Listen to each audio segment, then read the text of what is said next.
चीजें। अनुज साहब, एक चीज मैं आपसे पूछना चाहूंगा। कुछ भी होता है तो अक्सर डेवलपर को ही गाली पड़ती है कि वही खराब हैं, वही गलत हैं, वही गलत काम करते हैं। लेकिन दूसरी तरफ ये भी है, अब अगर हम मुंबई की बात करें, राजन साहब यहाँ रिप्रेजेंट करते हैं, आप भी यहाँ पे, गौतम सर ने देखा है पूरा यहाँ का मार्केट।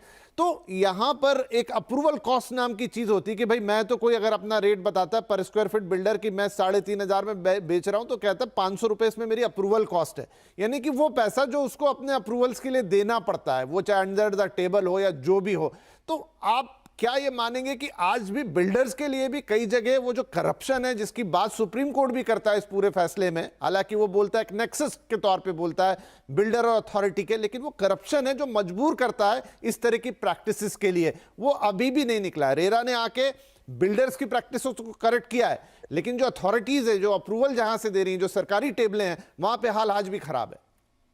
विपिन, पहले तो बहुत बहुत धन्यवाद आपके शो पे आने के लिए। बहुत बढ़िया लगता है आपका शो। दूसरा, मैं गौतम चैटर्जी को जरूर धन्यवाद दूंगा, बिकॉज जो रेरा ने काम किया है, and not necessarily for the topic जो हम डिस्कस कर रहे हैं, but I genuinely want to salute him. जो उन्होंने काम किया है रेरा के अंदर, और जिस हिसाब से कस्टमर की सेंट्रिसिटी लेके आए हैं वापस, बहुत ही बढ़िया काम किया है। और बहुत वापस विपिन, मैं बोलूंगा कॉन्फिडेंस लेके आए हैं ये रियल एस्टेट मार्केट के अंदर। एंड आई होप जैसे महारेरा के अंदर इन्होंने लीड किया, वैसे ही बाकी states continue to remain very progressive. And ये नहीं मैं बोल रहा कि ये कोई एंटी डेवलपर है और प्रो कस्टमर फ्रेंडली है। आप गौतम चैटर्जी साहब से पूछें तो he is been equally comforting for the developers as well. जहां पे ठीक है, बात ठीक है, डेवलपर्स के हक में अगर ठीक है, तो इन्होंने डेवलपर्स के हक में ही बहुत ज्यादा फैसले दिए हैं। आपका जो क्वेश्चन है विपिन, ये बहुत ही बढ़िया क्वेश्चन है कि भाई इसमें क्या है। इज इट सिर्फ डेवलपर्स को ही क्रूसीफाई किया जाए, या बाकी स्टेक होल्डर्स भी हैं इसके अंदर इन्वॉल्व? सो मेरे हिसाब से 5 स्टेक होल्डर्स हैं इसके अंदर जो इक्वली रिस्पॉन्सिबल हैं। डेवलपर तो है ही है, and every all of us have agreed that, but is he the only one? I don't think so. I think जैसे आपने विपिन बोला कि सुप्रीम कोर्ट के ऑर्डर के अंदर भी आया हुआ है, प्लस नोएडा अथॉरिटी भी एक्शन ले रही है, तो ऑफिशियल्स भी इन्वॉल्व उसके अंदर, ऑफिशियल्स के ऊपर भी होना चाहिए, ये पूरी कार्रवाई होनी चाहिए कि क्यों हुआ, कैसे हुआ। फाइनेंसेस जो हैं, फाइनेंसेस ने कैसे दिया इसके अंदर without understanding the approval. Because जो होम बायर है विपिन, वो बहुत ज्यादा डिपेंडेंट रहता है कि अगर बैंक्स ने इनको फाइनेंस कर दिया, होम लोन मिल रहा है, तो उसकी वजह से भी the confidence becomes big. The last is that the buyer as well. I think Rajan ने बोला कि buyer has to be also equally aware.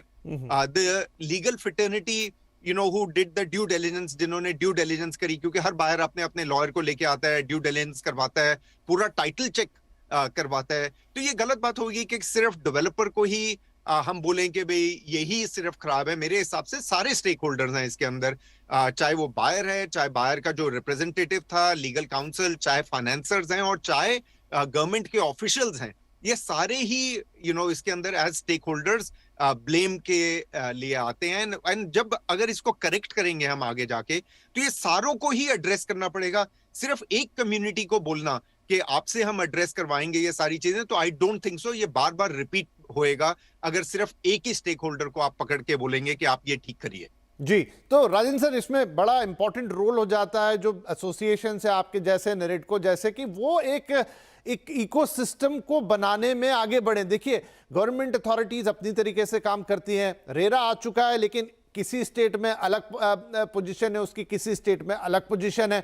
लेकिन आपका जो जिस तरह का ये ऑर्गेनाइजेशन है, क्या आप उसमें एक यूनानिमिटी लेकर आ सकते हैं, या उसमें एक इकोसिस्टम तैयार कर सकते हैं कि इस तरह की घटनाएं आगे ना हो?